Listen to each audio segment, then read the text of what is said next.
படுகு தேச பார்ட்டியின் சார்பாக நாம் தமிழர் கட்சியினுடைய வேட்பாளர்களுக்கு தங்களுடைய ஆதரவினை கொடுத்து ஐயா அவருடைய ஆதரவு கடிதத்தை அண்ணன் சீமான் அவர்களிடம் அளிக்கிறார்.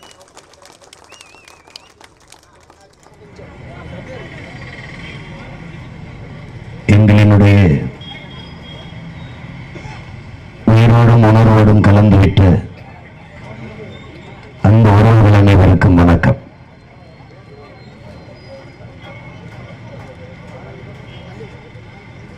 இதுவரை தமிழர் நிலத்தில் இல்லாத ஒரு புதிய அரசியலை, புரட்சிகர அரசியலை, ஒரு தூய அரசியலை உங்கள் பிள்ளைகள் உருவாக்கி வருகிறோம்.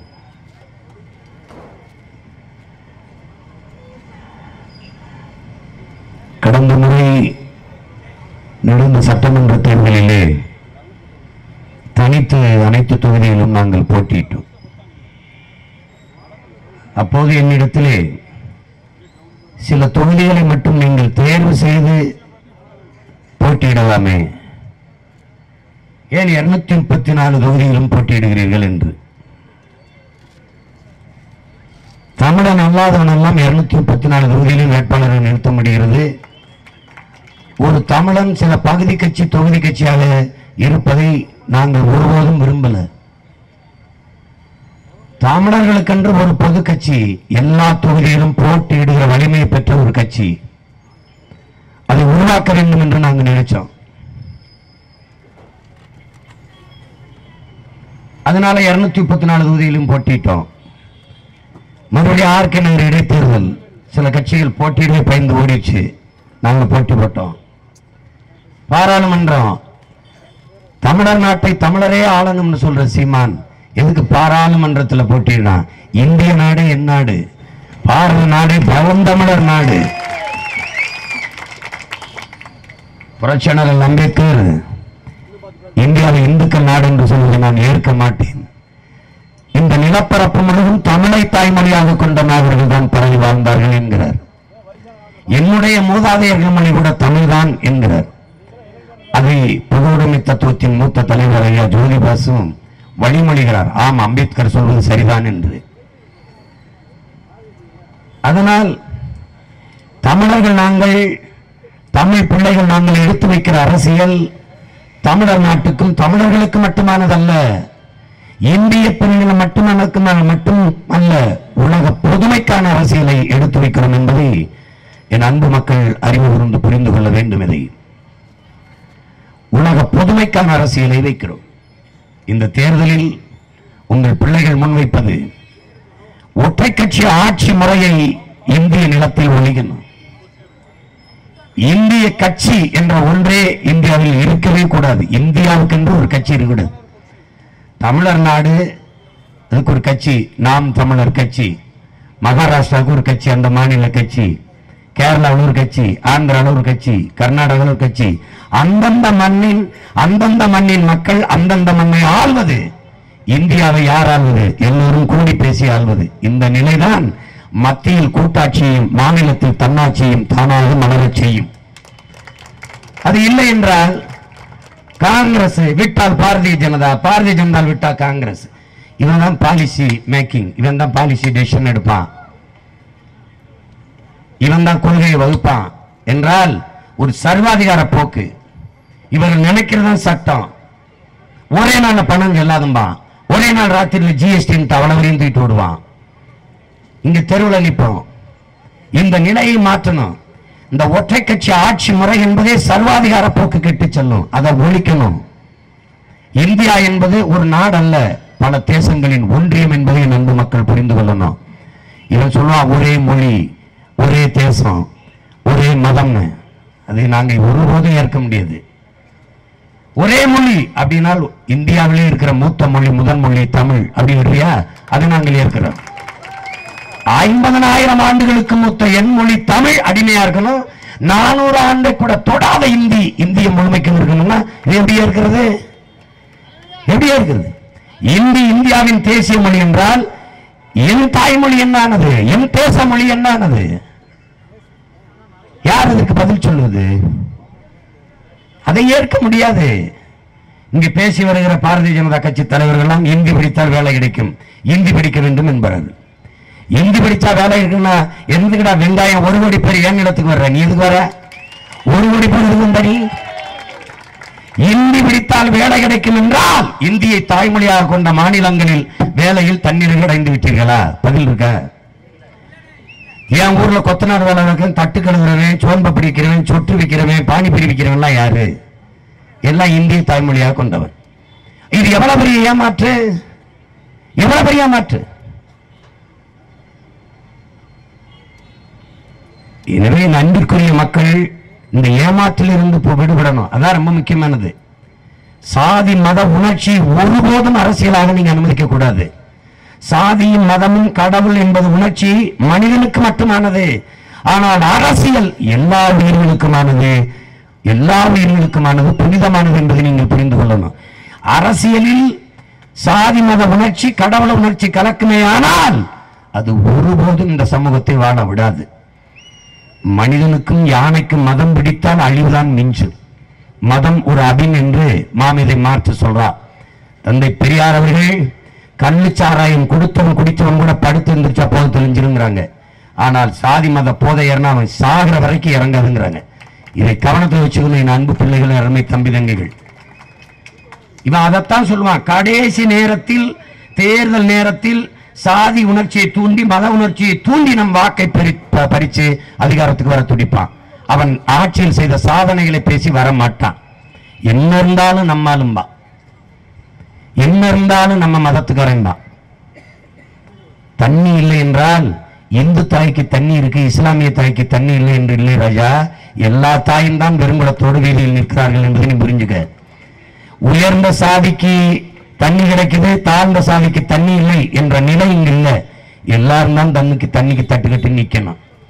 இவர்கள் கொள்கை முடிவே பேராபத்தானது. என் தம்பி பேசினானா இல்லையான்னு தெரியாது.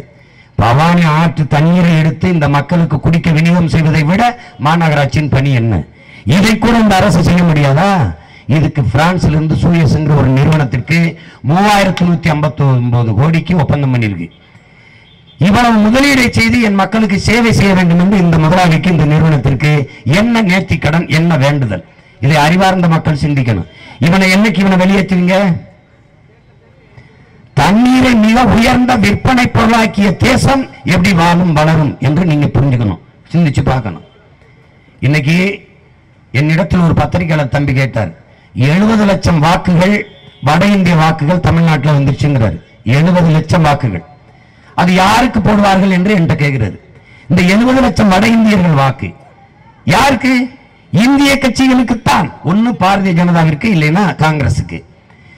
தமிழ்நாட்டின் உரிமை, தமிழ் மக்களின் எதிர்காலம், அவர்களுடைய நலன் நல்வாழ்வு என்று பேசுகிற மாநில கட்சிகளுக்கு ஒருபோதும் அவன் போட மாட்டான். இந்த 5 ஆண்டுகளில் 1 கோடி பேர் வந்து கூட புகுந்திருக்கான், ஆக்கிரமிக்கிறான். இந்த வாய்ப்பை யார் கொடுத்தது? தமிழர்களாகிய நாம். எப்படி கொடுத்தோம்? தாய்மொழியிலிருந்து முதல்ல வெளியேறணும். தமிழ் படித்தால் வேலை கிடைக்குமா, சோறு கிடைக்குமா என்று நாமளே பேசினோம். நம் தாய்மொழியை இழிவாக நினைத்து படிப்பது, எழுதுவது, பேசுவதை விட்டு நாமே வெளியேறினோம். முதல்ல ஒரு தவறு. இரண்டாவது, உழைப்பில் இருந்து இவர்கள் வெளியேற்றினார்கள் நம்மை. உழைப்பில் இருந்து சோர்ந்து இருக்க வச்சு அரிசி இலவசம், மிக்சி இலவசம், கிரைண்டர் இலவசம், டிவி இலவசம், மடிக்கணினி இலவசம், சைக்கிள் இலவசம், ஆடு உங்களுக்கு இலவசம், மாடு உங்களுக்கு இலவசம், நாடு உங்களுக்கு இலவசம் என்று எடுத்துக்கொண்டார்கள். இதான் நடந்தது. உன்னை உழைப்பில் இருந்து வெளியேற்றினா, உனக்கு தாழ்வு மனப்பான்மையை தள்ளினா, உன்னிடத்துல இங்கிலீஷ் படிச்சா தான் அறிவாளின்னா நீ இங்கிலீஷ் படிக்க போயிட்ட, தாய்மொழி விட்டு வெளியேறிட்ட. உழைப்பில் இருந்து வெளியேற்றினா, கொத்தனார் வேலை பார்ப்பது, தச்சு வேலை செய்வது, கூலி வேலை செய்வது, சென்ட்ரிங் போடுவது, இதெல்லாம் அசிங்கம் என்று நீ நினைத்தாய். நீ வெளியேறின. வெளியே என்ன பண்ண? மலேசியா, சிங்கப்பூர் போன. அங்க என்ன செஞ்ச? இதே வேலையை தங்குகிற, இதே வேலையை தங்குகிற. நீ இங்க ஆடு மாடு மேய்ப்பது அவமானம் என்று கருதுன. அரபு நாட்டில், துபாயில, சவுதி அரேபியால, கத்தார்ல போய் ஒட்டகம் மேய்ச்ச. நீ அவமானம் என்று கருதி வெளியேற வெளியேற அந்நியன் கூட புகுந்துகிட்டே இருந்தான். ஆடு மாடு மேய்ப்பது படிக்காதவன் செய்த தொழில் என்று நீ நினைச்ச. படிச்சவன் காலையில நாய் மேய்க்கிறான், படிக்காதவன் மாடு மேய்க்கிறான். நாய் மேய்ப்பதோட மாடு மேய்ப்பது, ஆடு மேய்ப்பது சிறுமை ஒண்ணும் கிடையாது. நீ நுட்பமா விளங்கிக்க. உன்னை வெளியேற்றிட்டு ஒரு நாளைக்கு 2000-3000 பீகாரியன் குஜராத்தியன் வட இந்தியக்காரன் இறங்குறான். இவன் இறங்கி என்ன பண்றான்? உன் உழைப்பை அவன் ஆக்கிரமிக்கிறான். தச்சு வேலை செய்து கொத்தனார் வேலை செய்து எல்லாம் எடுக்கிறான். கொஞ்சம் கொஞ்சமாக ஈழ தாய் நிலத்தில் சிங்களர்கள் நம் தாய்களை அடிச்சு விரட்டி நம் தாய் நிலத்தை பறித்துக் கொண்டது போல இவன் ஆக்கிரமித்து நம்மளை விரட்ட போறான்.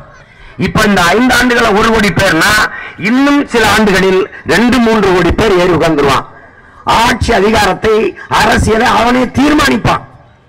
அதிகாரமற்ற அடிமைகளாகி நிலமற்ற கூலிகளாகி சொந்த நிலத்திலேயே நாம் அகதியாவோம். இது சத்தியமா நடக்கும், எழுதி வச்சுக்க.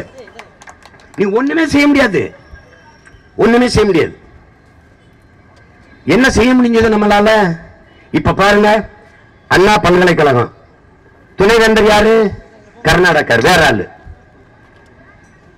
சட்ட பல்கலைக்கழகம் அம்பேத்கர் துணைவேந்தர் யாரு? வேற ஆளு. இசை கல்லூரி அண்ணன் புஷ்பவனம் குப்புசாமி அதுக்கு எப்படியாவது முதல்வராக வரணும்னு முயற்சி பண்ணாரு. ஒரு தமிழனுக்கு வாய்ப்பு இல்ல. அது ஒரு மலையாளி, ஒரு அம்மா. இதெல்லாம் RSS பின்னணி உள்ளவங்களை கொண்டு போட்டான்.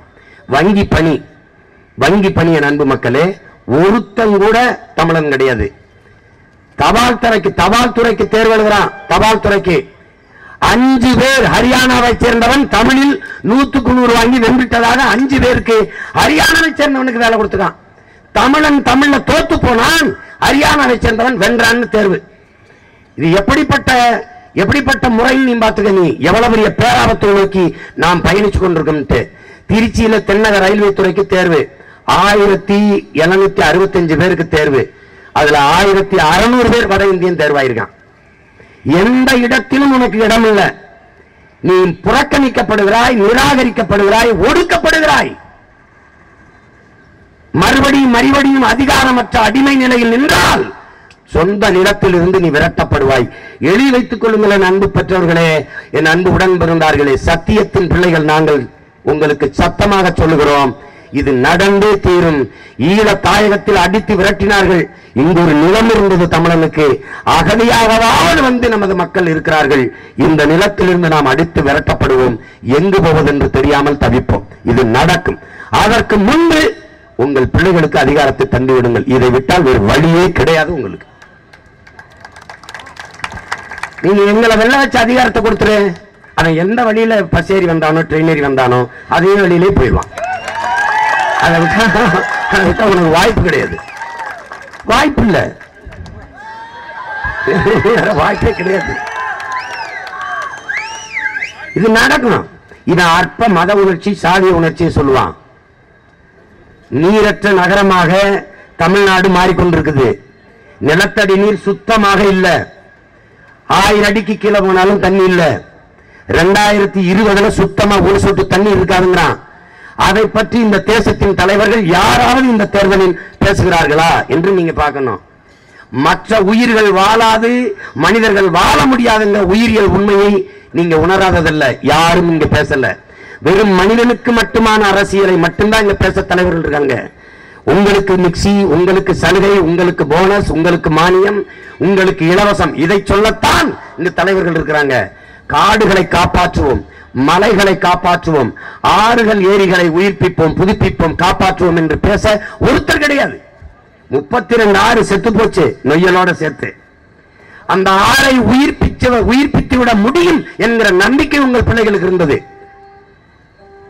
பல ஆண்டுகள் கழித்தாவது போராடியாவது இந்த ஆறுகளை நாங்கள் உயிர்ப்பித்து விட முடியும் என்ற நம்பிக்கை இருந்தது. அந்த நம்பிக்கையில் இடி விழுந்தது. என்னது? என்சாண்ட். இந்த ஆற்று மணலை அள்ளி அள்ளி முடித்து விட்ட பிறகு மணல் தீர்ந்து விட்டது. இத்தனை ஆறுகளிலும் தமிழ்நாட்டில் வாழ்கிற மக்களின் மணல் தேவைக்கு மட்டும்தான் மணல் அள்ளப்பட்டதா என்ற கேள்வி நாம் எழுப்பி பார்க்கணும். இல்ல, இந்தியா முழுமைக்கும் இருக்கிற பிற மாநிலங்களுக்கு, அந்நிய நாடுகளுக்கு ஏற்றுமதி செய்யப்பட்டது தமிழ்நாட்டின் மணல். 500 ஆண்டுகள் வரைக்கும் வர வேண்டிய மணலை 25 ஆண்டுகளுக்குள் முடித்து விட்டார்கள். முடிஞ்சு. இப்ப என்ன ஆயிடுச்சு? மணல் தட்டுப்பாடு வந்துருச்சு. இப்ப மாற்ற என்ன செய்யலாம்?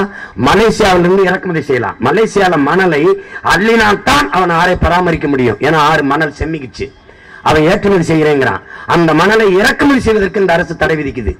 ஏன்னா இவர்கள் மணல் விற்கிற காசு போயிடும். அவன் குறைச்ச விலைக்கு மணலை விற்கிறேன்றான். இது நல்லா விளங்கணும். நீங்க இந்த மணலை முடித்து விட்ட பிறகு எம் சாண்ட்னு மலையை நொறுக்க கிளம்பிட்டாங்க. இந்த மலை என்பது இயற்கை நமக்கு கொடுத்திருக்க பெரிய கொடை. இந்த மலையில் இருந்துதான் அருவி வந்தது, அருவியில் இருந்துதான் ஆறு வந்தது, ஆறுல தான் நீர், நீர்ல தான் சோறு, வயிறு, உயிர், வாழ்க்கை எல்லாமே ஆறுல தான். இதுல அன்பு மக்கள் கவனிச்சுக்கணும். இந்த ஆறு முடிஞ்சிருச்சு. ஆறுல மணலை உருவாக்கியது யாரு? ஆறை உருவாக்கியது யாரு? அருவி. அருவி எப்படி மணலை உருவாக்குச்சு? உருண்டு ஓடி வரும்போது பெரிய சிறிய பாறைகளை உருட்டி வருது, ஒன்னோட ஒண்ணு மோதி நொறுங்கி துகள்களாகி ஆறு மேல படியுது, அதான் மணல். அரை எங்கலம் மணல் உருவாக 100 ஆண்டுகள் ஆகுது. இது ஆய்வு. 30 அடிக்கு அள்ளி விட்டால் எத்தனை லட்சம் ஆண்டாகும் என்று நீ பார்க்கணும். ஆறு செத்துருச்சு, ஆறு மரணித்து விட்டது என்று எப்படி சொல்ற? ஆத்து கரையில் இருக்க பனையும் தன்னையும் பார்க்கும் கழுத்து முறிஞ்சு செத்துருச்சு. இதான் சாட்சி. இதை நுட்பமா விளங்கணும். இந்த ஆறை உயிர்ப்பிக்க முடியும் என்றால் காடுகள், மலை மேல இருக்கிற காடுகள், மலைகளை பாதுகாக்கணும். இப்போ மலைகளை தகர்த்து விட்டால் காடு அழியுது. ஒரு நாட்டின் நிலப்பரப்பில் 1/3 பங்கு காடுகள் இருக்கணும். காடு இல்லை என்றால் நாடு இல்லை. காடு 33 விழுக்காடு அந்த நாட்டின் நிலப்பரப்பில் இருக்கணும். ஆனா 13 விழுக்காடு தான் இந்தியாவில் இருக்குது.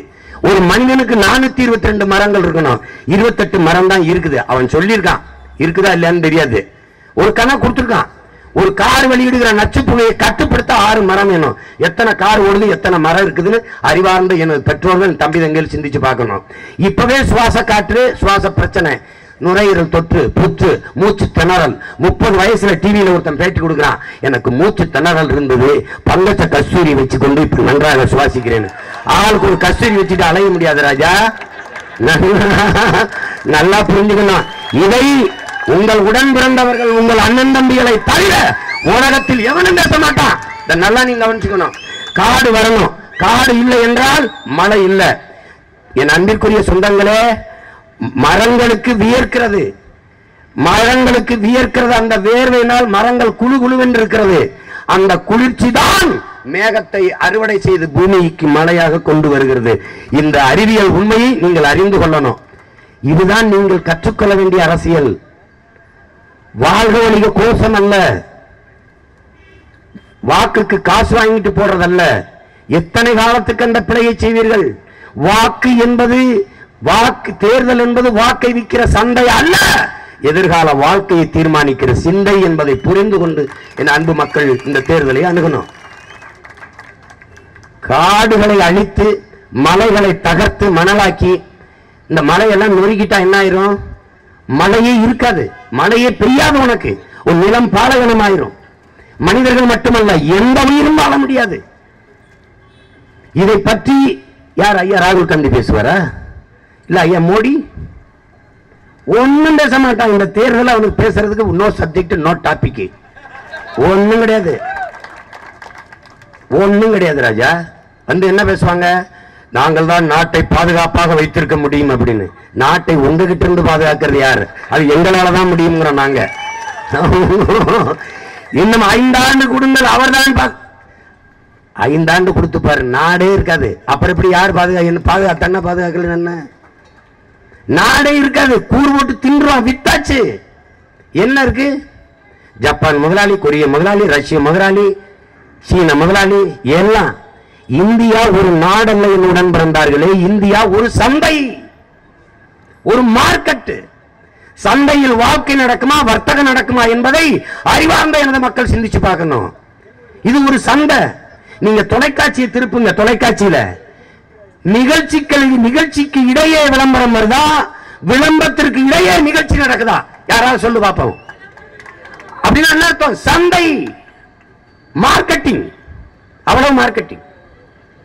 இதை அறிவார்ந்த மக்கள் புரிஞ்சுக்கணும். சந்தை பொருளாதாரத்தை ஏற்றுக்கொண்டிருக்கின்ற நாடு இது ஒருபோதும் வாழாது, வளராது. என்னைக்கு இந்த தேசம் வேளாண்மையை முன்னிறுத்தி பசுமை, தற்சார்பு, தாய்மை பொருளாதாரத்தை, உற்பத்தி பொருளாதாரத்தை கையில் எடுக்குதோ அன்னைக்கு தான் இந்த நாடு உருப்படும். இவன் என்ன நினைக்கிறான்? உழைக்கும் மக்கள்கிட்ட இருந்து, நாட்டின் குடிகள்கிட்ட இருந்து வரியை வசூலித்து அந்நிய நாடுகளில் வங்கிகளில், உலக வங்கிகளில் கடனை வாங்கி ஒரு நாடு பொருளாதாரத்தில் வளர்ந்து விட முடியும், மேம்பட்டு விட முடியும் என்று பேசுவது போல ஒரு பைத்தியக்காரத்தனமாக உண்டா? சொந்த குடிகள்கிட்ட வரியை வாங்கி ஜிஎஸ்டின்னு போட்ட 28 விழுக்காடு வரி வாங்கின, 28 விழுக்காடு என்னவாக எங்களுக்கு திருப்பி தந்த? பதில் ஆற்ற இருக்கு. 28 விழுக்காடு, இன்னும் 2 விழுக்காடு கூட வாங்கிக் கொள்ளுங்கள். ஆனால் என்னவாக என் மக்களுக்கு திருப்பி தந்தீர்கள்? கல்வியாகவா, மருத்துவமாகவா, பாதையாகவா, தடையற்ற மின்சாரமாகவா, தூய குடிநீராகவா, இல்ல அனைவருக்கும் வேலை வாய்ப்பாகவா என்னவாக தந்தீர்கள்? என்னவாக தந்தீர்கள்? நாங்கள் வந்தால் 2 பேருக்கு 2 கோடி பேருக்கு வேலை வாய்ப்பு, நீங்கள் வந்ததால் தான் 2 கோடி பேருக்கு வேலை இழப்பு. இதான் உண்மை. வந்தால் அப்படின்னா வந்தபோது ஏன் கொடுக்கல, வந்தபோது ஏன் செய்யல? எப்படிப்பட்ட திட்டங்கள்? மருத்துவம் எப்படி இருக்கு? உயிர்காக்கும் மருத்துவத்தின் தரம், மருத்துவமனை தரமாக இருந்தால் தெருவில் மருந்து கடைகளின் எண்ணிக்கை குறைஞ்சிருக்கணும். மருந்து தரமாக இருந்திருந்தால் நாட்டில் மருத்துவமனைகள் குறைஞ்சிருக்கணும். 2ம் தரமா இல்ல, பெருகிட்டே போகுது. ஒரு நாடு நோயாளிகளை உற்பத்தி செய்து எந்த தேசத்தில் காவல், எந்த தேசத்தில் நீதிமன்றத்திலும் மருத்துவமனையிலும் கூட்டம் குறைவாக இருக்கிறதோ அந்த நாடு ஆரோக்கியமான நாடாக, ஒழுக்கமான நாடாக மாறி போகுது.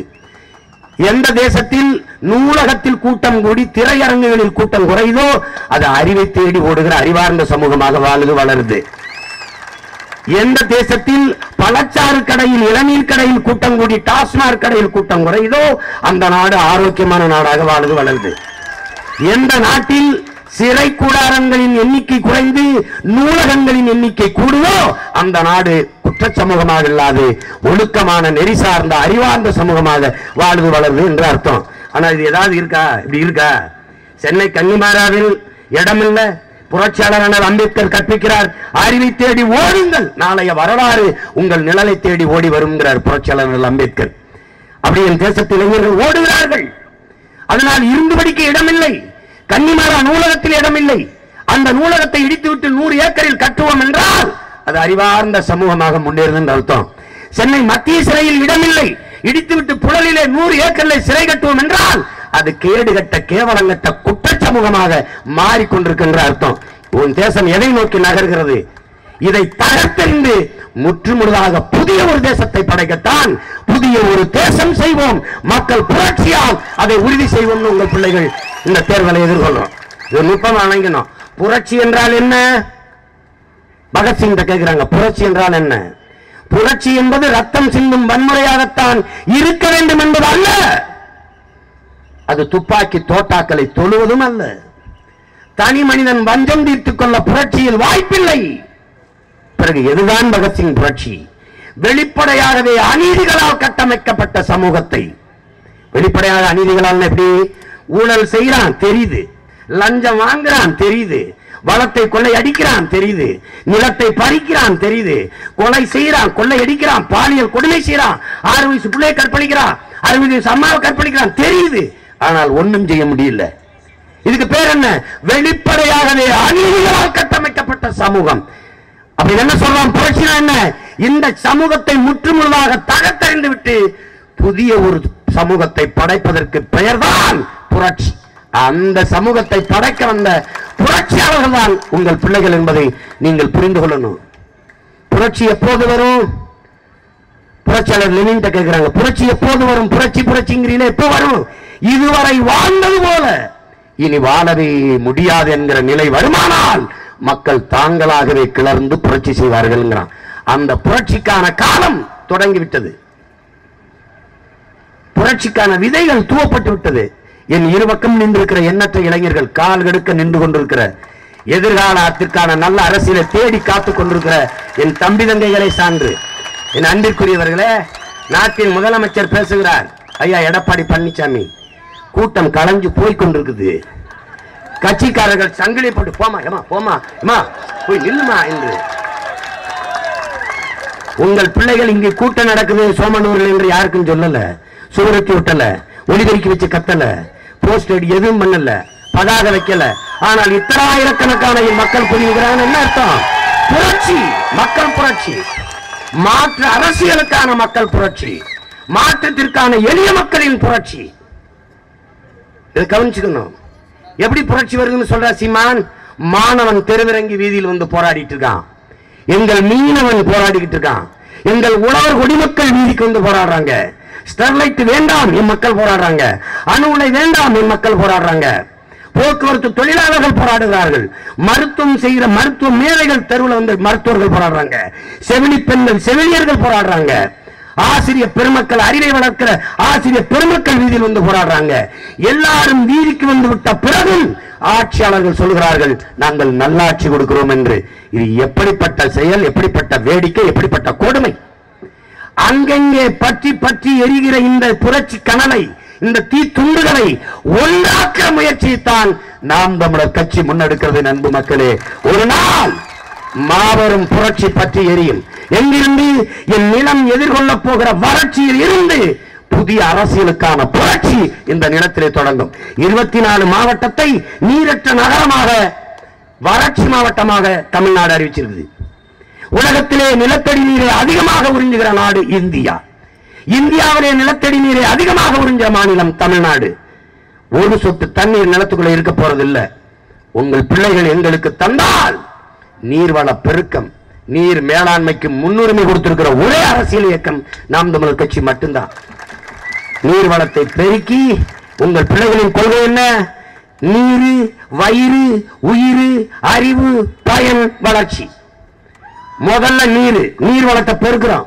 தண்ணீரின் தேவையில் தண்ணீரை அடைகிறோம். கர்நாடகாவில் கையெந்து, ஆந்திராவில் கையெந்து, முல்லை பெரியாற்றில் கையெந்து, ஒரே டிக்ளர், வெளிப்படையான அறிவிப்பு.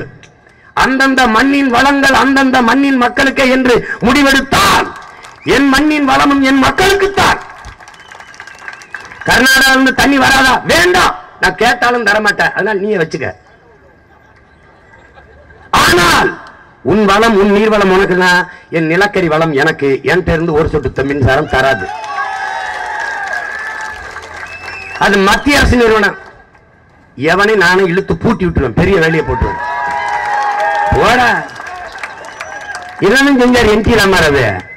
அவரை கிறுக்கு போய் நினைச்சுட்டு இருந்தாங்க. அவன் பெரிய அறிஞ டப்புன்னு மத்திய அரசு அலுவலகத்துக்கு பூட்டை போட்டு போயிட்டது. திணறிட்டான். இப்ப கேட்கிறான், சுழற்சி முறையில பிரதமரை கொண்டு வரணும். எப்படி சீமான் சார்? சாத்தியத்திலிருந்து எது ஒன்றும் பிறப்பதில்லை ராஜா, தேவையிலிருந்து தான் பிறக்குது. இது தேவையா தேவையில்லையா சொல்லு. Demand is the mother of invention. தேவைதான் கண்டுபிடிப்பின் தாய். எனக்கு சுழற்சி முறையில ஒவ்வொரு தேசியத்துக்கு எனக்கு கொடுன்னு கேட்கல, ஒவ்வொரு மாநில மகனுக்கும் ஒவ்வொரு 5 ஆண்டு கொடு. எனக்கு கடைசியா கூட கொடு. நாங்க காத்திருக்கோம், எங்க பேரம்பேத்தி ஆண்டுட்டு போட்டோம், ஆனால் கொடு. நான் கேட்கிற மாதிரி நாளைக்கு ஆந்திரால என் தம்பி பவன் கல்யாண் கேட்பான், கர்நாடகால பிரகாஷ்ராஜ் கேட்பான், தெலுங்கானால ஒருத்தன் கேட்பான். எல்லாரும் நாங்க கேட்டோம்னா நீ ஒன்னும் செய்ய முடியாது ராஜா, தந்துதான் தீரணும்.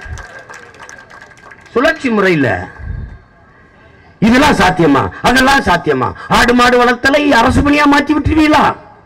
வீட்டில் வளர்க்குறியா இல்லையா? வளர்க்குற. நான் நாட்டில் வளர்க்குறேன். That's all. உனக்கு என்ன பிரச்சனை?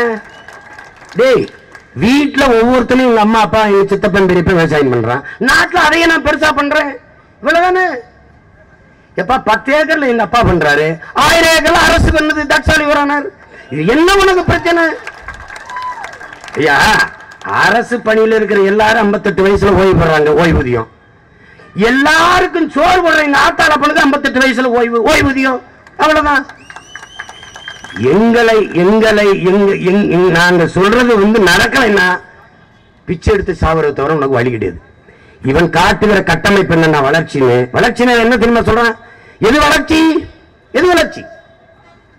பட்டினி கிடந்து நீங்கள் செத்தீர்கள் என்றால் கட்டையில் எரிக்காமல் கரண்ட்ல எரிப்பது டெவலப். இதுதான் டெவலப். பிச்சைக்காரர்கள் கையேந்தி நிற்கிறார்கள். ஒரு கார்ல ஒரு அம்மாட்ட போய் ஒருத்தன் டக்கு டக்குன்னு கண்ணாடியை தட்டுறான். அது இறக்கி கேஷ் நையே. அவன் என்ன சொல்லுது? Only card. அந்த அம்மா சொல்லுது எடுத்துக்காடு ஒன்லி கார்டு. அவன் டக்குன்னு பையில இருந்து ஒரு ஸ்வீப் மிஷின் எடுத்து காட்டுறான். ஸ்வீப் மிஷின் நோ ப்ராப்ளம்ன்றான். அவன் சொல்லிட்டு பிச்சைக்காரன் ஸ்வீப் மிஷின் வச்சிருக்கான். உடனே இந்த அம்மா சிரிச்சுக்கிட்டே சிக் காசு அவனுக்கு ஏறிடுச்சு. பிச்சைக்காரன் டெவலப் ஆயிட்டான். இது இல்லடா பரதேசி டெவலப். பரதேசி இது இல்ல டெவலப். பிச்சைக்காரன் ஸ்வீப் மிஷின் வச்சு பிச்சை எடுக்கிறது அல்லடா வளர்ச்சி. பிச்சைக்காரனை இல்லாத தேசத்தை உருவாக்குவதாண்டா வளர்ச்சி. நீ இலவச அரிசி போடுற, இலவச அரிசி அது எத்தனை நாட்கள் போட்டுவிட முடியும் என்கிற கேள்விக்கு பதில சொல்லு. விவசாயிக்கு நீ வங்கியில் 6000 போடுற, ஏன்னா அவன் பிச்சை எடுக்கிறான். விவசாயி கடனிலும் வறுமையிலும் இருந்து வாழ முடியாது தற்கொலை செய்து சாகும் போது எத்தனை நாட்களுக்கு நீ இலவச அரிசி தந்துட முடியும் சொல்லு? நீ தொழில் வளர்ச்சியில போய் முன்னேறி நாடு தொழில் வளர்ச்சியில வளர்ந்துரும். வீட்டுக்கு 2 கார் இருக்கும், பெட்ரோல் டேங்கர் நிறைய டீசல் பெட்ரோல் இருக்கும். ஆனால் வீட்டில் இருக்கிற அத்தனை குடங்களும் காலியாக இருக்கும், தண்ணீர் இல்லாம. எது வளர்ச்சி ராஜா? எது வளர்ச்சி? ரொம்ப தாகம்னா 1/2 லிட்டர் டீசல் கொடுத்துட்டு பெட்ரோல் கொடுத்து படுத்துக்கிறியா? குடிச்சிட்டு வாயில சீரட்டை பத்த நிம்மதியா போயிடலாம் ராஜா. நிம்மதியா போய் சேர்ந்துடலாம். இங்க பாரு, இவன் ஒரு மாய பிம்பத்தை கட்டுறான். கவர்ச்சி கவர்ச்சி வளர்ச்சி கவர்ச்சி கலர்ச்சி. இங்க பாரு, 30 கோடிக்கு மேலான மக்கள் இரவு உணவு இல்லாம படுக்க போற தேசம் வளர்ச்சி பத்தி பேசுது. உண்மையிலேயே வளர்ச்சி என்பது என்ன? தேசத்தின் குடிகளுக்கு சரியாக சமமாக தரமாக ஒரு நாடு கல்வியை கொடுக்க முயலுது, கல்வியை கொடுத்து கொண்டிருக்குது. அதான் வளர்ச்சி. ஏழைக்கு ஒரு மருத்துவம், பணக்காரனுக்கு ஒரு மருத்துவம் இல்லாது உயிர் காக்கும் மருத்துவத்தை சேவையாக நினைத்து பொதுமைக்கு வைத்து தரமாக சரியாக சமமாக தன் தேசத்தின் குடிகளுக்கு கொடுக்குது ஒரு அரசுனா வளர்ச்சி. அதை நோக்கி பயணிக்குது என்றால் வளர்ச்சிக்கான முயற்சி, பாராட்டலாம். தூய குடிநீர் என்பது உயிர் ஆதாரம், மனிதர்களுக்கு மட்டுமல்ல எல்லா உயிர்களுக்கும். அதை கொடுக்க முயற்சிக்குது என்றால் அது வளர்ச்சி. மனிதர்களுக்கு மட்டும் அரசியல் செய்யாது, பூமியை காப்பாற்ற சூழியல் அரசியலை, மண்ணை காக்க அரசியல் செய்து, காடுகளை மலைகளை இயற்கை வளங்களை பாதுகாக்க அரசியல் செய்து கட்டி காப்பாற்றுது என்றால் இன்னொரு தலைமுறைக்கு இயற்கையை பாதுகாத்து கொண்டு போகுது. அந்த நாடு வாழுது வளருது என்று பொருள். அப்படி இல்லையே உன் தேசத்துல. இந்த பூமி ஒண்ணுதில்ல, இந்த உலகம் ஒண்ணுதில்ல. இந்த உலகம் பல கோடிக்கணக்கான உயிர்களுடையது. இந்த பூமி உங்களுடையதில்லை என் அன்பு மக்களே. இன்னொரு தலைமுறை உடையது, உங்கள் சந்ததியினருடையது, உங்கள் பிள்ளைகளுடையது. நீங்கள் வாடகைக்கு வாங்கி வாழ்ந்து கொண்டிருக்கிறீர்கள். ஒரு அறிஞன் சொல்றான், வாடகை வீட்டில் குடியிருப்பவன் எப்படி பத்திரமாக வீட்டை காலி செய்யும் போது வீட்டு உரிமையாளர்கிட்ட ஒப்படைப்பானோ அப்படி இன்னொரு தலைமுறைகிட்ட இந்த பூமியை நீங்க ஒப்படைச்சிட்டு போகணும். ஏன்னா இது உங்கது இல்ல. அப்படி தலைமுறையாக நம் மூதாதைகள் நம்மிடத்தில் ஒப்படைத்து விட்டு சென்றார்கள். என் தாத்தை எனக்கு வங்கியில பணம் போடல, மாளிகை கட்டல, விலை உயர்ந்த காரை வாங்கி வாசல்ல நிறுத்தல. ஆனால் அவன் நிலத்தை அப்படியே வைத்தான், வளத்தை அப்படியே வைத்தான், காடுகளை அப்படியே வைத்தான், மலையை அப்படியே வைத்தான், ஆறை அப்படியே வைத்தான், அருவியை ஏரியை அப்படியே வைத்தான், குளத்தை அப்படியே வைத்தான், கண்மாயை அப்படியே வைத்தான், மரத்தை அப்படியே விட்டு போனான். ஆனால் நீ என்ன, உன் கண் முன்னாடி உன் நொய்யலாறு செத்து போனது சாய கழிவால். ராக்கெட்டுக்கு பாகங்கள் தயாரித்து ஏற்றுமதி செய்யற அமெரிக்கா நம்மகிட்ட இருந்து ஜட்டி பணியினை இறக்குமதி செய்யறானே. ஏன் ஒரு தடவை சிந்திச்சு பாரு. ஒரு ஜட்டி 250 லிட்டர் தண்ணீரை பிடிக்குது. ஒரு ஜட்டி அப்படின்னா விர்ச்சுவல் வாட்டர், மறை நீர், கண்ணுக்கு தெரியாமல் உன் நிலத்தின் நீர் களவு கொண்டிருக்குது. எல்லா இங்கிலாந்து நாட்டின் பொருளாதார மேதை ஜான் ஆண்டனி ஆலன் எழுதுறான். என்ன சொல்றான்? எல்லா நாடுகளும் தங்கத்தையும் பணத்தையும் வைத்து பொருளாதாரத்தை மதிப்பிடுது. ஐரோப்பிய நாடுகள் நீர் பொருளாதார கொள்கைக்கு வந்துருச்சுங்கிறான். எந்த நாடு நீர் அதிகமாக வைத்திருக்கிறதோ அந்த நாடுதான் பொருளாதாரத்தில் மேம்பட்ட நாடு, உயர்ந்த நாடு என்று கணக்கிடுறான். அதுல தங்கம் பணத்தை வச்சிருக்கான். அப்படி இல்ல, நீர் நிறைய வச்சிருக்காண்டா. பிரான்ஸ் நிறைய வச்சிருக்கான், பணக்கார நாடு. எழுதி வைத்துக் கொள்ளுங்கள், உங்கள் பிள்ளைகளுக்கு அதிகாரம் கொடுங்கள். உலகத்திலே பணக்கார நாடாக நாங்க தான் இருப்போம். எங்ககிட்ட அந்த திட்டம் இருக்கு. பிரான்ஸ் என்ன பண்றான்? ஆரஞ்சு பழத்தை விளைய வைக்கிறான். ஒரு இவ்வளவு உள்ளங்கை இதுக்குள்ள இருக்கிற ஆரஞ்சு பழம் புளிஞ்சா இவ்வளோண்டு வர்ற ஒரு 100 மில்லி கூட வராத அந்த ஆரஞ்சு பழம் 50 லிட்டர் தண்ணீரை குடிக்குது. அவன் பாக்குறான், ஒரு பழம் 50 லிட்டர் குடிக்குதுன்னா இதை ஏற்றுமதி செய்து கொண்டிருந்தான் பிரான்ஸ். டக்குன்னு நிப்பாட்டு, பிரான்ஸ் ஆரஞ்சு பழத்தை விளைய வைக்காத. அப்ப என்ன செய்யலாம்? வேணும்னா இம்போர்ட் பண்ணலாம். அவன் நாட்டை மக்களை நேசிக்கிறான். என் ஊர்ல என்ன செய்து? காரை ஏற்றுமதி செய்து. ஏற்றுமதி இந்தியா தயாரிக்கல, கொரியன் முதலாளி, ஹுண்டாய் முதலாளி, ஜப்பான் முதலாளி எல்லாம் வந்து தயாரிச்சு. இவன் தான் மேட் இன் இந்தியா கிடையாது, மேக் இன் இந்தியா தானே. இவன் கற்பப்பைய வாடகைக்கு விடணும்ல, சிரிக்காத.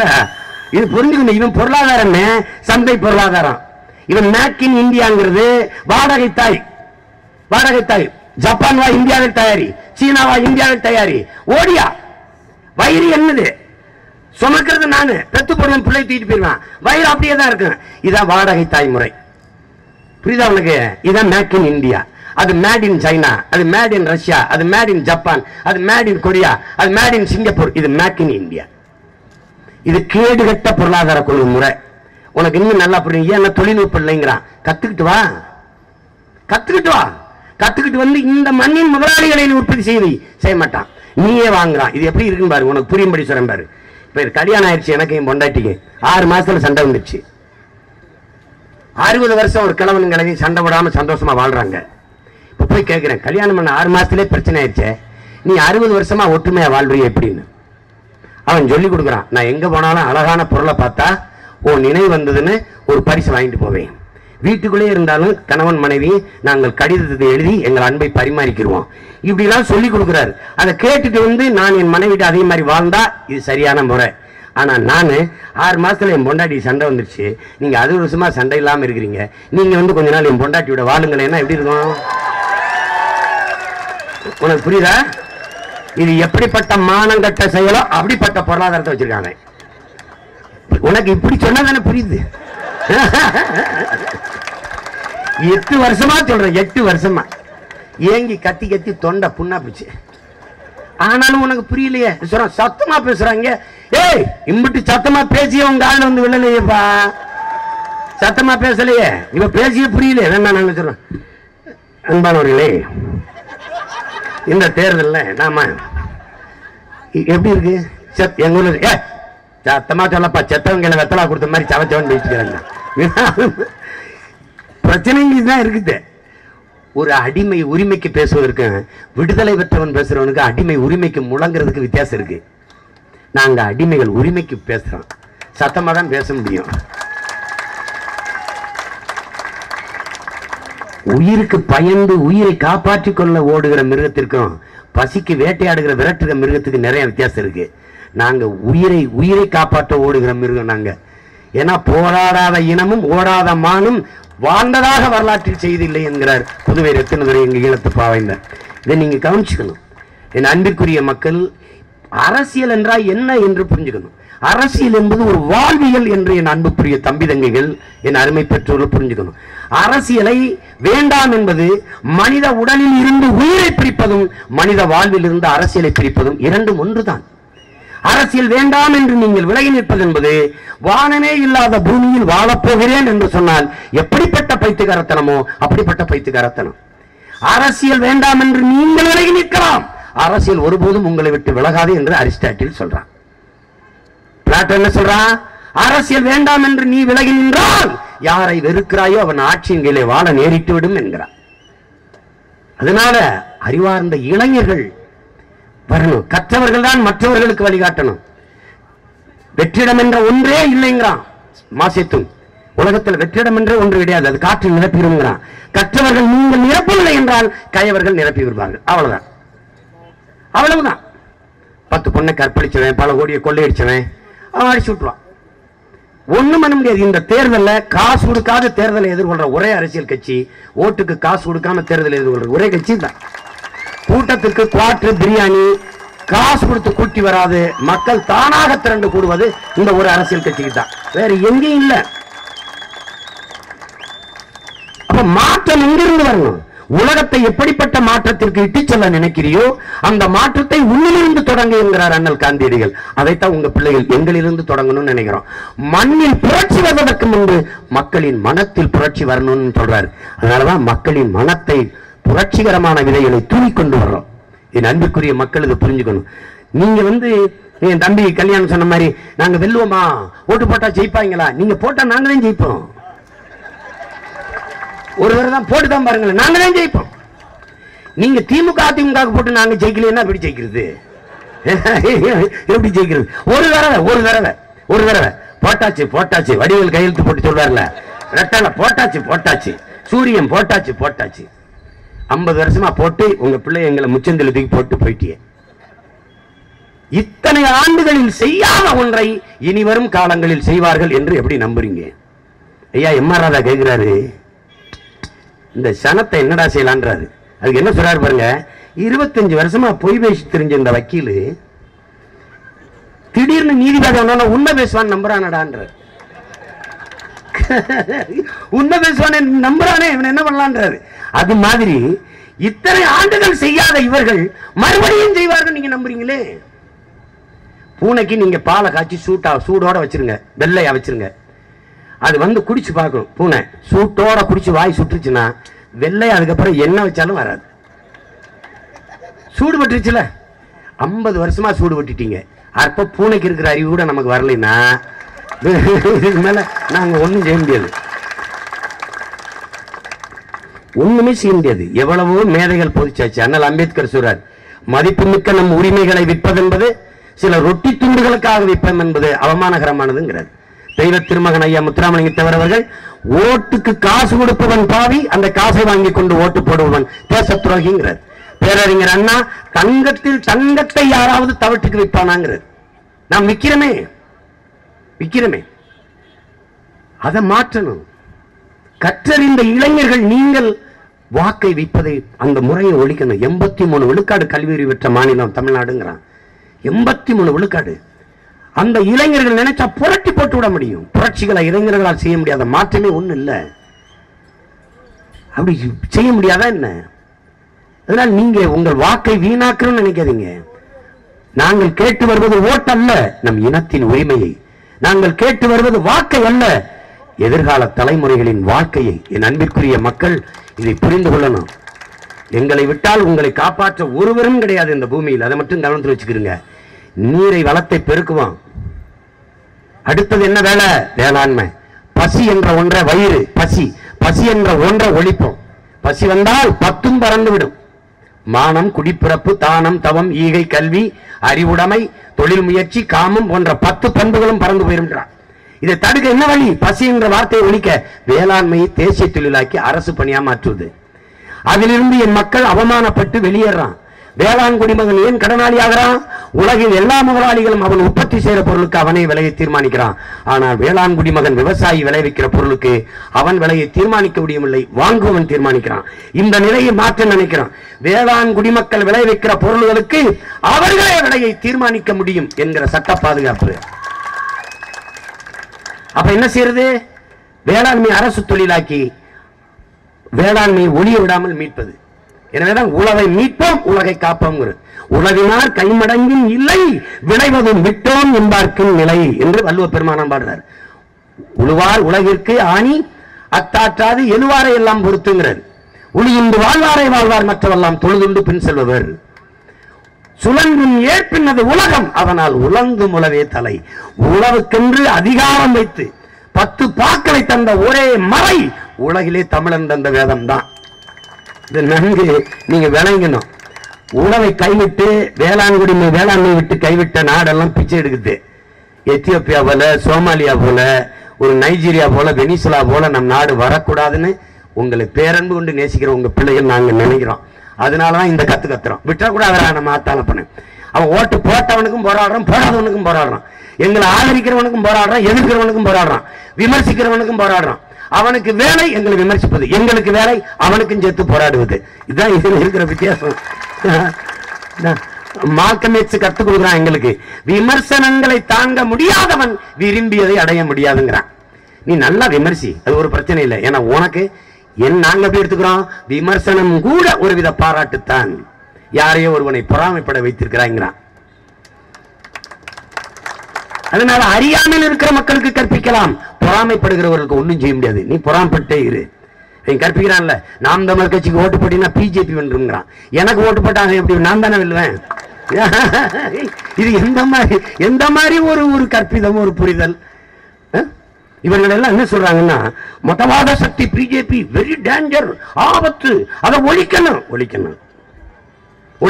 அதற்காக என் மொத்த இனத்தையும் கொண்டு வைத்த காங்கிரஸை எப்படி மன்னிப்பது? என் இனத்தை கருவறுத்த காங்கிரஸை எப்படி மன்னிப்பது? என் இனத்தின் பிணத்தின் மீது நாற்காலியை போட்டு பதவி அணிவித்த திமுகவை எப்படி மன்னிப்பது? 2 பேரும் ஒரு தராசில் 2 சமத்தட்டுதான் நாம் தமிழர் கட்சிக்கு. பிஜேபி ஒன்றுதான், காங்கிரஸ் ஒன்றுதான், திமுக ஒன்றுதான், அதிமுக ஒன்றுதான். இவரை விட்டா அவர் இல்ல, அவரை விட்டா வேற, 4 பேரை விட்டா நல்லவர்கள் நாங்கள், நாம் தமிழர் என்று நிற்கிறோம். 2G அணைக்கட்டு கொண்டது காங்கிரஸ், என் மக்களை கொன்றது. துடிக்க கதற இருட்டுக்கு போட்டு என் நிலம் முழுமைக்கும் பிணம் கொண்டது காங்கிரஸ். கூட நின்றது திமுக. வலிமையான எதிர்க்கட்சி பாரதிய ஜனதா. பாராளுமன்றத்தில் 2G அலைக்கற்றை ஊழலுக்காக ஒரு மாதம் பாராளுமன்றத்தை இயங்க விடாமல் தடுத்து நிறுத்திய பாரதிய ஜனதா. என் தாய் நிலத்திலே என் இன மக்கள் சாகிற போது எங்களுக்கு எங்கள் ரத்த உறவுகள், எங்கள் உடன் பிறந்தார்கள், எங்கள் இன மக்கள் செத்தார்கள், நாங்கள் அழுதோம். ஆனால் அருகிலே ஒரு தீவிலே சக மனிதன், எல்லாரையும் போல எலும்பு நரம்பு பசி உறக்கம் கனவு கண்ணீர் கொண்ட சக மனிதன் சாகிறானே என்று ஒருவன் எழுந்து என்ன வேலை செய்து கொண்டிருக்கிறேன் என்று ஒருத்தம் கேட்டது உண்டா? ஏன்? சாபவன் தமிழன் சகித்துக் கொண்டார்கள். அவர்கள் பேசினார்கள். அத்வானி அவர்கள், அம்மையார் சுஷ்மா ஸ்வராஜ் அவர்கள், இவர்களெல்லாம் பதிவு செய்திருக்கிறார்கள். சிங்களவர்கள் ராமனின் வாரிசுகள், தமிழர்கள் ராவணனின் வாரிசுகள். நாம் ராமனின் வாரிசுகளின் பக்கம்தான் நிற்க வேண்டும் என்று. நீங்கள் அங்கே நில்லுங்கள், நாங்கள் ராவணனின் வாரிசுகள் எழுந்து நிற்கிறோம். இந்த மான தமிழர்கள், சரி, எங்க அண்ணன் சிபி ராதாகிருஷ்ணன் போயிட்டாரு, MP ஆயிட்டாரு. திமுக அனுப்பிட்டீங்க, அதிமுக அனுப்பிட்டீங்க. மான தமிழ் மக்களே, எத்தனை ஆண்டுகளாக ராமலீலா நேரத்தில், ராமலீலா மைதானத்திலே ராவணன் நம் பாட்டன் நம் மூதாதை 10 தலையா? அவனுக்கு யாரா பிரசவம் பார்த்தவன்? 10 தலையா? என் பாட்டனுக்கு 10 தலையாடா பரதேசி, 10 தலையாடா? யாரா பல்லு விலைக்கு விட்டான் அவனுக்கு? யார் விலைக்கு விட்டது? கலைபத்தில் தலை சிறந்தவன், திசையிட்டும் புகழ் கொண்டவன், இதாண்டா ராவணன். கலைபத்தில் தலை சிறந்தவனை தலைவத்தாக்கிய கலைவர்கள் இவர்கள். கட்டில கலை, ஆடல் கலை, பாடல் கலை, இசைக்கலை, எல்லாவற்றையும் தலை சிறந்தவன். சோதிட கலை, மருத்துவ கலை, போர்க்கலை, 10 கலையில் தலை சிறந்தவனை தலைபத்தாக்கிட்டான். கலைபத்தை ஆக்கி இன்னைக்கு வரைக்கும், இப்ப வரைக்கும் ராமலீலா மைதானத்துல 10 தலையோட ஒரு பொம்மையை 100-200 அடிக்கு அங்க வச்சு மேடையை போட்டு சோனியா காந்தி வந்தாலும் எரியுறது, ராகுல் காந்தி வந்தாலும் எரியுறது, வாஜ்பாய் வந்தாலும் எரியுறது, மோடி வந்தாலும் எரியுறது. தூர இருந்து அம்பை எழுதி அந்த பொம்மையை பொசுக்கிறது. செத்து பொம்மையா நிற்கும் போது கூட கிட்ட போய் நெஞ்சுக்கு நெஞ்சு உன்னை சுட முடியல. ஏன்? தமிழன் பரம்பரை அப்படி, பரம்பரை அப்படி. நீ வா, இதை திமுக தடுத்தது உண்டா? தன்மானம் கத்தவர்கள், சுயமரியாதைக்காரர்கள். இல்ல எங்க அண்ணன் சிபி ராதாகிருஷ்ணன் போய என்ன எங்க பாட்டனை எத்தனை நாளுக்கு எரிஞ்சுக்கிட்டு இருப்ப, அசிங்கமா இருக்க நீ என்ன சொல்லுவாங்களா? உங்கள் பிள்ளைகள்ட்ட அதிகாரம் வரட்டும். அங்க அவன் கொளுத்தும் போது இங்கிருந்து ராவண பெருவிழா அது நடக்கும். நீ அம்ம விடு, நான் வேல் விடுவேன். யுத்தம் தான் உனக்கு எனக்கு யுத்தம். மோதுமா? வா வா தம்பி, முட்டுக்கு முட்டு, வெட்டுக்கு வெட்டு தான் தம்பி. இங்க ஒண்ணும் பண்ண முடியாது தம்பி.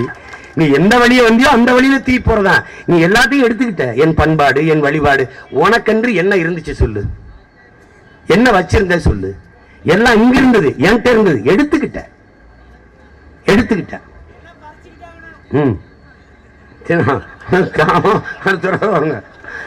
எல்லாத்தையும் பறிச்சுக்கிட்டாங்க. கடைசியா 500 அப்படி தடை விடுவார் ஓட்டுக்கு. 500 இதுல பெருமை வேற. ரொம்ப அறிவா சிந்திக்கிறாங்களாம். இருக்கட்டும்பா, நம்ம காசு தானுப்பா, நம்ம காசு தானே, நம்ம காசாப்பா, நம்மகிட்ட இல்லாம அவன்டேப்பா போச்சுப்பா, அதுக்கு பதில் இல்லையப்பா. அதாப்பா நம்ம காசு தாப்பா, நம்மகிட்ட இல்லாம அவன்டேப்பா போச்சு, திருடிட்டாப்பா. திருடனுக்கு எப்படிப்பா மறுபடியும் வாக்கு கொடுக்கறது? சிந்திக்கணும்லப்பா. 500 ரூபாப்பா வச்சு என்னப்பா செய்வ? 5 நாள் பசியாம சாப்பிடுவேப்பா, அப்புறம் 5 வருஷம் பட்டினி கிடப்பேப்பா, அதை யோசிக்கணும்லப்பா.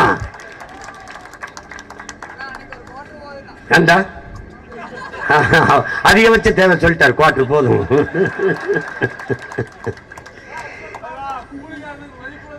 அதான் கூலிக்காரனுக்கு மதிப்பு இல்லையா?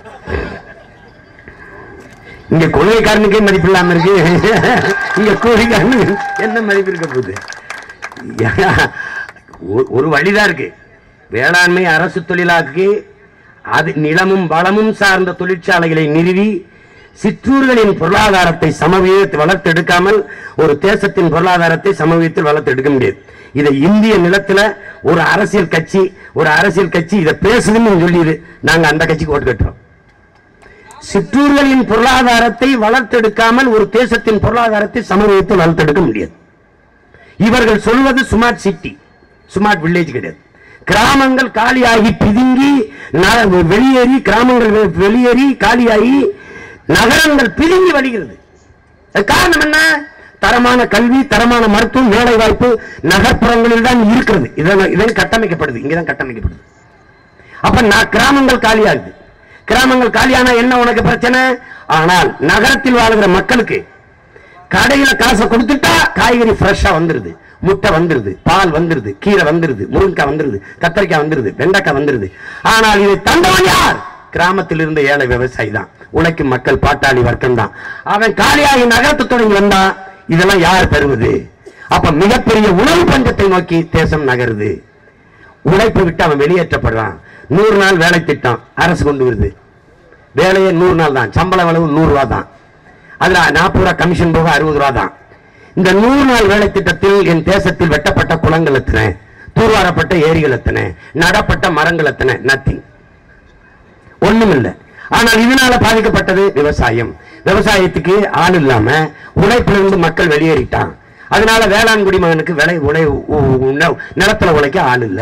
எவ்வளவு சிக்கலான பிரச்சனைகளா இருக்கு பாருங்க. இப்ப என்ன செய்யணும்? மனித உழைப்பை வீணடிக்காமல் உற்பத்தியில் ஈடுபடுத்தி உற்பத்தி பெருக்கணும். நீங்க நிலங்களில் வேலை செய்யுங்கள். நிலத்திற்கு சொந்தக்காரர் 100 ரூபாய் கூலி கொடுத்தால் இந்த 100 ரூபாயை கூடுதலாக அரசு கொடுக்கும் என்று உற்பத்தியில ஈடுபடுத்தி இருக்கணும். அதை செய்யல. அதை செய்யணும்ல, அது செய்யல. அப்படிப்பட்ட ஒரு திட்டம் வேணும் நமக்கு.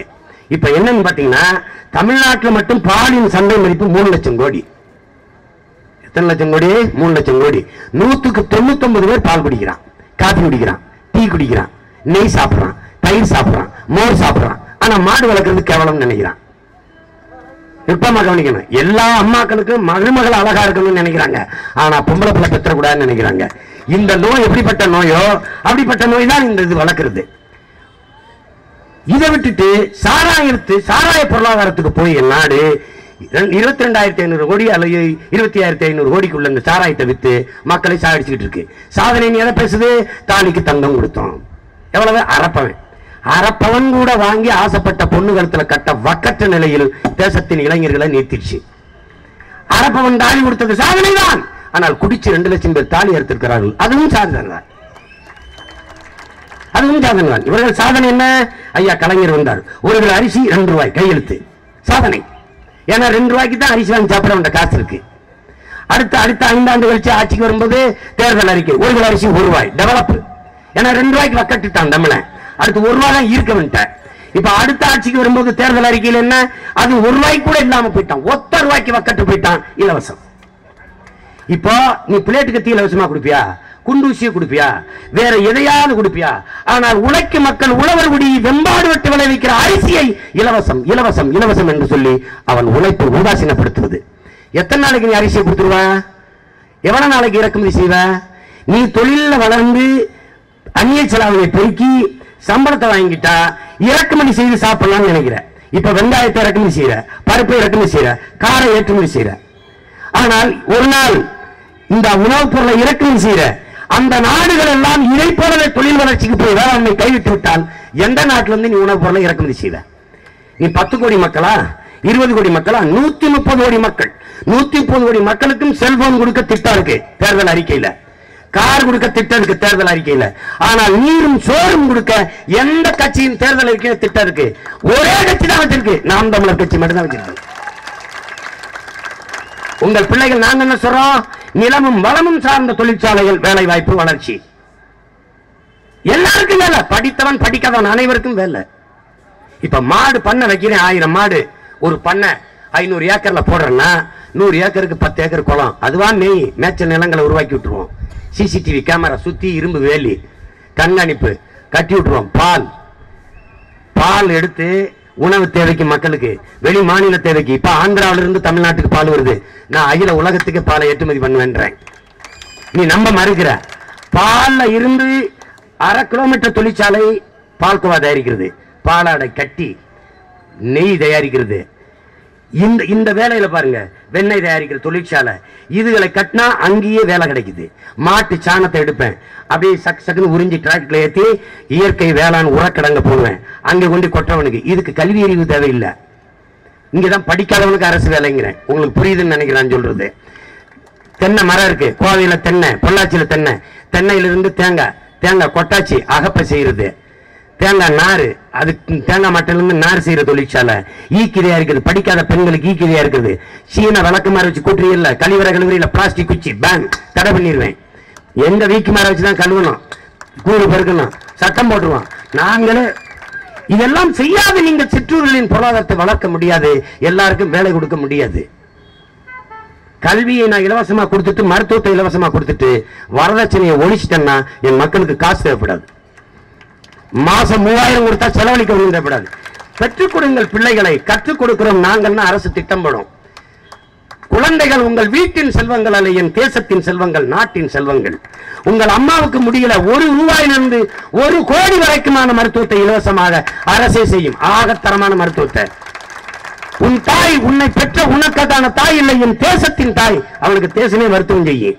நீ வேலையை பாருங்க. காவலர்களுக்கு 6 மணி நேரம் தான் வேலை, சுழற்சி முறையில் 8 மணி நேரம் ஆண் காவலர்களுக்கு, பெண் காவலர்களுக்கு 6 மணி நேரம் தான் வேலை. அது பிரசவ காலங்களில் ஓராண்டு விடுமுறை சம்பளத்தோடு. எல்லாமே மாத்திரும். அதனால என்ன சொல்றோம், புதிய ஒரு தேசம். அதை எப்படி சாத்தியப்படுத்துது? மக்கள் புரட்சியால் அதை உறுதி செய்யணும். மக்கள் புரட்சி ஒண்ணுமே வேண்டியது. புரட்சி அரிசி 100 ஓட்டு விவசாயிக்கு டக்கு, ஒரே ஒரு ஓட்டை போட்டு படுத்துக்க, மீதியை நான் பார்த்துக்கிறேன். அதனாலதான் உங்க பிள்ளைகள் என்ன சொல்றோம், போட்டு பாருங்கள் ஓட்டை, அப்புறம் பாருங்கள் தமிழர் நாட்டை. இந்திய பாராளுமன்றத்துக்கு என்ன கல்யாண சுந்தரம் நம்பிகளை எல்லாம் அனுப்பி என்ன பண்ண போறேன், என்னென்ன பண்றேன்னு மட்டும் வேடிக்கை பார். ஒருத்தனும் தப்பிக்க முடியாது. 50 விழுக்காடு பெண்களுக்கு இடஒதுக்கீடு உறுதி செய், பெண்களுக்கான தனித்தொகுதி உறுதி செய், மீனவர்களை பழங்குடிகளாக்கி அவர்களுக்கு தனித்தொகுதி ஒதுக்கு, மாநிலங்களை உறுப்பினராக வந்தவருக்கு மந்திரி பதவி கொடுக்காத, மக்களால் தேர்வு செய்யப்பட்டவன் மட்டும்தான் மந்திரியாகி ஆட்சி செலுத்தணும், மாநிலங்களை உறுப்பினராக இருக்கலாம். எல்லாம் மாற்றம், கல்விக் கொள்கையில் மாற்றம், பொருளாதார கொள்கையில் மாற்றம், எல்லாத்தையும் நாங்க செய்வோம். என் அன்பிற்குரிய மக்கள் எங்களை நம்புங்க, நம்புங்க. எல்லாரையும் நம்பி நம்பித்தான் போட்டு பார்ட்டியில ஒரு தடவை எங்களை நம்பி பாருங்களேன். பெத்த பிள்ளைகளை எங்களையே நீங்க நம்புறேன்னா எவன் நம்புவேன்? ஆத்தாப்பம் போடாம அடுத்தவனா ஓட்டு போடுவேன். எங்களுக்கு என்ன இது புரிய மாட்டேங்க. உள்ளவன் போடாம ஊரான வந்து போடுவேன். 70 லட்சம் வட இந்தியா வந்திருக்காங்க, சீமானுக்கு ஓட்டு போடாம ஹே நகி ஹேன்னு போவான். எனக்கு போடுவான். என் அண்ணன் தம்பி ஆத்தாளப்பையும் சித்தப்பன் பெரியப்பன் மாமச்சான் போட்டாத்தான். எங்களை பார்த்தா பாவம் இல்லையா உங்களுக்கு? உங்க மூஞ்சியும் பாருங்க, இந்த மூஞ்சியும் பாருங்க, ஒரே மாதிரி இருக்கா இல்லையா? உங்கள் இருந்தாலும் உங்களுக்காக நாங்க வந்திருக்கோம். இங்க பாருங்க, இந்த வேலையை நாங்க ஏன் செய்ய வந்தோம்? உங்களை நம்பித்தான், உங்களை நம்பித்தான் இந்த வேலையை செய்ய வந்தோம். குறிப்பாக இளைஞர்களை. பூட்டிய இரும்பு கூட்டின் கதவு திறந்தது, சிறுத்தையே வெளியே வா, எளியன உன்னை இகழ்ந்தவர் நடுங்க, புலியன செயல் செய்ய புறப்படு வெளியே, நம்பினை பகல் சிம்பு பறவையே சிறகை விரி, நம்பினை பகலினை நள்ளிருள் என்றேங்கிறான். அவனே சொல்றான், சிங்க இளைஞனே திறப்பு முகம் திற விழிங்கிறான். இளைஞனுக்கு தான் பாடுறான். அந்த இளைஞர்களை நம்பி எழுச்சி மிக்க என்னிடம் இளையின் தம்பிதங்களை நம்பிதான் இந்த தேர்தலை நாங்கள் எதிர்கொள்றோம். நீங்களும் ஓட்ட வாங்கிட்டு ஓட்ட வைத்தீங்கன்னா அந்த ஓட்ட வாங்கிட்டு நாட்டை வைப்பான். ஒன்னும் செய்ய முடியாது. நீங்க எங்களுக்கு துணையா நிப்பீங்க, இன்னொரு தலைமுறை விழித்துக் கொள்ளும், அதுவாவது அறிவார்ந்த சமூகமாக வந்துருங்கிற நம்பிக்கையில தான் ஒரு இந்த மாற்று அரசியலை நாங்க முன்வைக்கிறோம். எங்களை பெற்றவர்கள், எங்கள் உடன் பிறந்தவர்கள் எங்களை கைவிட்டு விட மாட்டீர்கள் என்ற நம்பிக்கை தான். அதனாலதான் நாங்க காசு இல்ல, உயர்ந்த கருத்தை முன்வைக்கிறோம். கோடிகள் இல்ல, உயர்ந்த லட்சிய கொள்கைகளை முன்வைக்கிறோம். இதை புரிந்து கொண்டு எங்களுக்கு வாக்கு தருவீங்க நம்புறோம். எங்கள் நம்பிக்கைக்கு துரோகம் செஞ்சிரு, நீங்கள் நம்பிக்கை துரோகிகளாயிராதீங்க. விவசாய சின்னத்தில் ஓட்டு போடுங்க, போனீங்கன்னா சோதிங்க, அதிக சாப்பிடாதீங்க. அறிவார்ந்த மக்கள் சிந்திக்கணும். மனிதர்கள் செய்யற தொழிலைத்தான் எல்லாம் செய்யறான். ஆனால் உலகத்திற்கு உணவு கொடுக்கிற தெய்வத்தின் தொழிலை செய்யறவன் விவசாயி தான். இதை நன்கு புரிஞ்சுக்கணும். ஒரு நாளைக்கு எப்பவாவது ஒரு தடவை வாழ்க்கையில் நீங்க காவலரை சந்திப்பீங்க, வழக்கறிஞரை சந்திப்பீங்க, பொறியாளரை சந்திப்பீங்க, மருத்துவரை சந்திப்பீங்க. ஆனால் ஒரு நாளைக்கு 3 வேளை விவசாயியை சந்திச்சு கடந்து போறீங்க, காலை மதியம் இரவு என்று. அதனாலதான் உலகே தலை என்று வாழ்றான் நம்ம பாட்டன் வள்ளுவ பெருமகனார் தன் மறையில.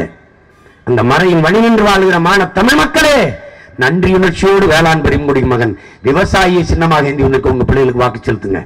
இனிமையாது அதிமுக சொல்லும், இரட்டை இலை விவசாயியின் சின்னம், உதயசூரியன் சொல்லும், உதயசூரியன் விவசாயம் சின்னம். உங்கள் பிள்ளைகள் நாங்கள் சொல்றோம் விவசாயியே சின்னம். தயவு செய்து விவசாயி சின்னத்தில் வாக்கு செலுத்தி உங்கள் பிள்ளைகள் எங்களை நீங்கள் வெல்ல வைக்கணும். இது உங்களுடைய கால கடமை, வரலாற்று பெரும்பணி.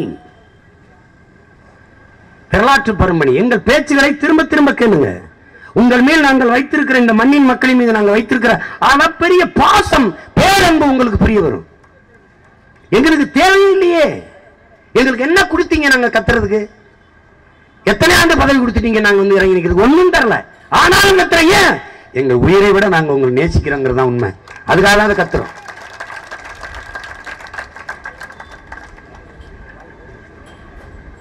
புரட்சி எல்லாவற்றையும் புரட்டி போடும். அது ஒரு தலைகீழ் மாற்றம். மேல இருக்கிறது கீழே வரும், கீழே இருக்கிறது மேல போகும். இன்னைக்கு ஆட்சி அதிகாரத்தில் ஒரு நாள் கீழே இருப்பான், இன்னைக்கு கீழே உட்கார்ந்து இருக்க நாங்க ஒரு நாள் மேல போவோம். இதுக்கு பேர் தான் புரட்சி. எனவே அன்பிற்குரிய மக்கள், உணவு இல்லை என்றால் உணவு இல்லை, உணவு இல்லை என்றால் உலகில் உயிர்கள் இல்லை, உயிர்கள் இல்லை என்றால் உலகமே இல்லை. எனவேதான் உங்கள் பிள்ளைகள் உலகை மீட்போம், உலகை காப்போம் என்ற லட்சிய முழக்கத்தை முன்வைத்து தேர்தலை எதிர்கொள்றோம். குறிப்பா இந்த தொகுதியில நிற்கிற என் தம்பி கல்யாண சுந்தரம் படித்த, பேரன்பு கொண்டு இந்த மண்ணை மக்களை நேசிக்கிற எழுச்சி மிக்க ஒரு இளைஞன். அவனுக்கு உங்கள் வாக்குகளை தந்து விவசாய சின்னத்திலே தந்து வெற்றி வரைச்சிகள். விவசாயிகளே விவசாயிக்கு வாக்கு தரணும்னா யார் தரப்போறா? பசித்து சாப்பிடுற ஒவ்வொருத்தரும் நன்றியோடு விவசாய சீமான் சொன்னானே, கல்யாண சுந்தரம் சொன்னானே, இந்த விவசாய சின்னத்துக்கு தான் ஏப்ரல் 18 ஒரு ஓட்டை போடுவோமே. நீங்க நினைக்கிறீங்க நம்ம போடுற ஒரு ஓட்டு என்ன ஆகும்? உலகத்தை புரட்டி போடும். ஒற்றை விரலால் மாபெரும் புரட்சியை நம்மால் படைக்க முடியும். என்ன பெரிய கருணாநிதி, என்ன பெரிய ஜெயலலிதா, என்ன பெரிய திமுக, என்ன பெரிய அதிமுக, என்ன பெரிய ராகுல், என்ன பெரிய மோடி, இவர்களுக்கு அவரே சொல்றாரு நான் டிவி தேங்குறாரு, வேலை இல்லைன்னா பக்கடா வைங்கிறாரு. அப்புறம் டீ வியாபாரி பக்கடா வைக்க சொல்வாரு, அவருக்கு பக்கத்துணைக்கு தானே வியாபாரத்தை சொல்வாரு. ஒண்ணு நீங்க கவனிச்சுக்கணும், இவர்களுக்கெல்லாம் இந்த உயரத்தை, இந்த வலிமையை தந்தது யார்? நாம் போட்ட ஒற்றை ஓட்டுத்தான் என்பதை அன்பு மக்கள் புரிந்து கொள்ளணும். ஒருவேளை உங்க பிள்ளைகளுக்கு போடுங்கள். நாங்கள் தான் அசாத்திய வலிமை பெற்ற அரசியல் ஆற்றலாக, பேரரணாக தமிழ் நிலத்திற்கு நிற்போம். எங்களை தாண்டித்தான் உங்களுக்கு ஒரு துன்பம், தூசு எல்லாம் வரும். அறிவார்ந்த மக்கள் சிந்தித்து விவசாய சின்னத்தை வாக்கு செலுத்த வேண்டும் என அன்பிற்குரிய மக்கள். என் அருமை இளவல் கல்யாண சுந்தரத்திற்கு நீங்கள் விவசாயி, கரும்போடு நிற்கிற விவசாயி, 2 கரும்போடு. கரும்பை ஏன் வெறும் உடம்போடு கொடுத்திருக்கலாமே, ஏன் கரும்போடு கொடுக்கிறான்? கரும்பு தன் உடம்பை கசக்கி பிழிந்த போதும் இனிப்பான சாரையும் சர்க்கரையும் தருவது போல நாங்கள் உங்களுக்காக உழைப்போம் என்பதை உணர்த்துவதற்காகவே கைகட்டி நிற்கிறான் எங்கள் விவசாயி. அவனை வாழ வைக்க கை நீட்டி உங்கள் வாக்கை கேட்கிறோம். என் அன்பு மக்களே, மதிப்புமிக்க உங்கள் வாக்கை எளிய மக்களின் பிள்ளைகள் எங்களுக்கு தந்து வெல்ல வையுங்கள். காசு கொடுப்பவன் திருடன். 100 கோடி முதலீடு செய்து வென்று போய் மக்கள் சேவை செய்ய வரவில்லை, தன் லாப தேவைக்காக வருகிறார்கள் என்பதை அறிவார்ந்த மக்கள் புரிந்து கொள்ள வேண்டும். அதே போலவே நீலகிரியிலே நம்மளை ஆதரித்து நிற்கிற அன்பு வேட்பாளர் மா சுப்பிரமணியம் அவர்களுக்கு இந்த கைத்தடி சின்னத்திலே வாக்கு செலுத்த வேண்டும் என அன்பிற்குரியவர்கள். அங்கே நமது வேட்பாளர் வேட்புமனு நிராகரிக்கப்பட்டு விட்டதால் அங்கே ஒரு தங்கையை நிறுத்தியிருந்தேன், அது நிராகரிக்கப்பட்டு விட்டது. நாம் தமிழர் கட்சியின் முழு ஆதரவை அங்கே படுக மக்கள் கட்சிக்கு, தேசிய கட்சிக்கு நாங்கள் கொடுக்கிறோம். அவர்கள் நாடெங்கிலும் நம்மளை ஆதரிக்கிறார்கள். இது ஒடுக்கப்பட்ட உழைக்கும் மக்களின் ஓர்மைக்கான எடுத்துக்காட்டின் அன்பு மக்களே. எனவே அன்பிற்குரிய சொந்தங்கள், அங்கே நீலகிரியிலே கைத்தடி சின்னத்திற்கும், கோவையிலே என் அருமை இளவல் கல்யாண சுந்தரத்திற்கு வேளாண் பெருங்குடி மகன் விவசாய சின்னத்திலும் வாக்கு செலுத்தி வெல்ல வைக்க வேண்டும். உறுதியாக நாம் வெல்வோம், இதை உலகிற்கு சொல்லுவோம். புரட்சி எப்போதும் வெல்லும். நாளை நமது அரசு அதை சொல்லும், நமது அதிகாரம் அதை சொல்லும். அதிகாரம் மிக வலிமையானது, அதை அடைந்து விட்டால் அனைத்தும் எளிமையானது. என் அன்பிற்குரிய மக்களே, நமது சின்னம் விவசாயி, வெல்ல போறான் விவசாயி என்று உறக்க சொல்லுங்கள், உறக்க சொல்லுங்கள். நன்றி, வணக்கம். நாம் தமிழர். கோவையிலே 7 வயது சிறுமி அநியாயமாக கொலை செய்யப்பட்ட செய்தி நமக்கு தெரியும். அந்த சம்பவத்திற்கு பிறகு அந்த குற்றவாளி கைது செய்யப்பட்டிருக்கிற நிலையில் அவர் இருக்கிற இயக்கத்திலே அது பற்றி தெரிந்திருந்தவர்கள் எல்லாருமே மனம் வருந்துகிறார்கள். அந்த அடிப்படையில் கோவையிலே இருந்து பாரதிய ஜனதா கட்சியிலே இருந்த உறவுகள், இளைஞர்கள் விலகி நாம் தமிழர் கட்சியிலே தங்களை இணைத்துக் கொள்ளுகிறார்கள். மரியாதைக்குரிய ஞானமூர்த்தி அவர்கள் மீனாட்சி சுந்தரம் அவர்கள், ரஞ்சித் அவர்கள், கஜேந்திரன் அவர்கள், வேல்முருகன் அவர்கள், அப்பு அவர்கள், சதீஷ் அவர்கள், ராஜா அவர்கள், மணி அவர்கள், குமார் அவர்கள், காளியப்பன் அவர்கள், நாகேந்திரன் அவர்கள், மரியாதைக்குரிய நூறு பாட்ஷா அவர்களும் நம்மோடு இந்த களத்திலே இணைகிறார்கள். அதேபோல பகுஜன் சமாஜ் கட்சியினுடைய சூலூர் ஒன்றிய செயலாளராக இருக்கிற பெருமரியாதைக்குரிய உறவு சோமனூர் சுந்தரம் அவர்கள் இன்று தொட்டு நாம் தமிழர் கட்சியின் புலிக்கொடியை கரங்களில் ஏந்தி நம்மோடு பயணிக்க களம் வருகிறார்.